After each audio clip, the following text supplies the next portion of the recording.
Iy'nhliziyo zabo leli hubo ziluhuba nentokozo. Amaqaphela abo ageleza inyembezi athenga iy'nhliziyo zomakhelwane.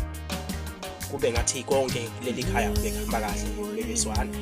Iqiniso ukuthi wena malume lokhu wahamba iminyakanyaka uyofuna umsebenzi egolongo kwala nje usutholile ini ngokamama ungayibamba. Vele silala singadlile kuleli khaya bekufana nje nokuthi khona umuntu ongasisebenzi kuleli khaya. Ngoba silala ngembuya siyothini ngoba bekuseni sibuye ngamanzi siye esikoleni. Wena-ke mamkhulu kwana noma sengiphumelela kazokushayela ihlombe phambi kwakho. Kodwa kulo nalokho ube nomona wakhuluma phambi kwamama wathola umsebenzi okuhle. Ingazibonani wena ubene udadewenu. Namanje kusayibuza ukuthi leli hubo nihlabelela ngaphelela ngeqiniso yini noma inhliziyo niyithokozile ngoba nakho namhlanje simhambisa endlela yakhe yokugcina. Ngoba konke lokhu nikwenzayo nina iqiniso ukuthi nidlala isikeshi lapha naphithenda. Inhliziyo zenizathokoza kodwa amaqapheleni ageleza iyembe ngoba nithenga inhliziyo zomakhelwane. Nina kaze namthando mama kodwa nje namhlanje senikwazi ukuhlabelela nikhale nenyembezi zamanga.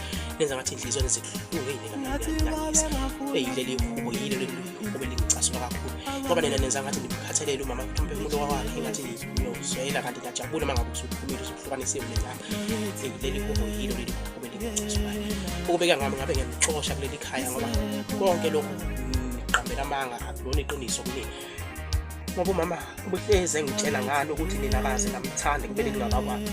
Kakhulukazi nina omakhelwane abanye benu ngoba nilapha nigqoka imijiva ingcona kwenu kwenhliziyo na imijiva yesonto.